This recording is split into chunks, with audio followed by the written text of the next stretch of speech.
Hi, Keith Armstrong here. Forest art intelligence is a living experiment in co-creating pathways between experimental arts, ecological science and traditional ecological knowledges. The core idea of the project was to develop organic experimental artworks that we called art intelligences that we would place within a recovering forest. And as those works integrated, decomposed and reformed as time went on, they would actually benefit the health of that site. So you could say that these were artworks made for the forest. The Forest Art Intelligence Project provides this really unique opportunity to bring together two very different disciplines of art on one hand and science on the other, and use the lenses of these different disciplines to translate the innate intelligence of an ecosystem and the regrowth of that ecosystem into a different form.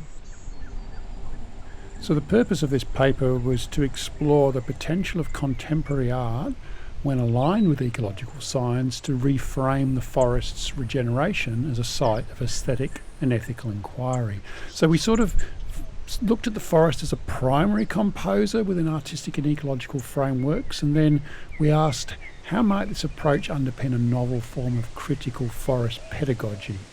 Now, a pedagogy that's capable of deepening our understanding of the collective natural intelligence of the living world, and of course, encouraging long-term conservation. So that's the central aim of the paper, and now I'd just like to uncover some more of the background so you can see where we've got up to and the context within which we're working. We start off here with just an idea of the site for the artwork. This is Samford Ecological Research Facility, or SURF. I want to give you an idea of the existing forests and some of the slash paddocks that surround the forest. Now in 2023 we negotiated to have 2 hectares assigned as a site for a new kind of artwork, which would also end up regrowing the original forest that had likely been cleared during colonial settlement. The idea would be to move from this sort of modified pasture into something resembling what existed here pre-clearing. It was like 2? Yeah, 3? 2. 2. So we established a series of art intelligences in the first stage. Some were ready-made, just already on the site, but others were installed, like this 1.5 tonne blue gum log, which became one of our key sites.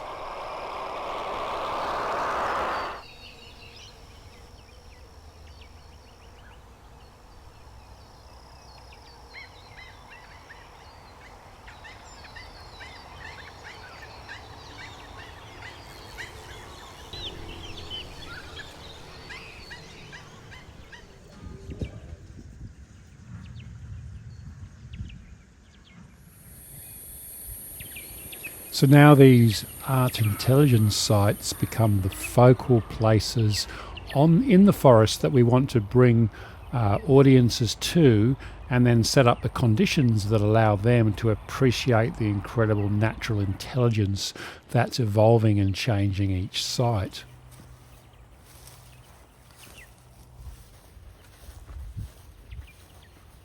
So we want to engage in an on-site guided multi-sensory art event, and that will then ultimately lead to the development of 6 new artworks that could be suitable for off-site touring.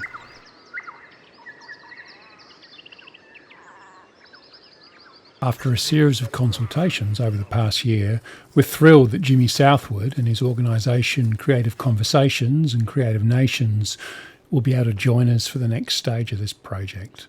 Now, this will ensure that tech, traditional ecological knowledges deeply inform the future developments on the site, how the art intelligences evolve, and of course the on-site multisensory events, whilst also ensuring that these knowledges are distinct, respected and unappropriated.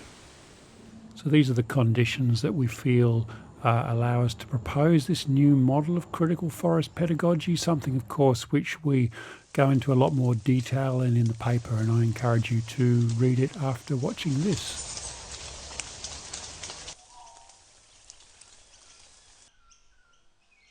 we sense that FAI offers a vision of intelligence that's quite different from the extractive version that's driving ecological collapse. And interestingly, of course, Gen AI development.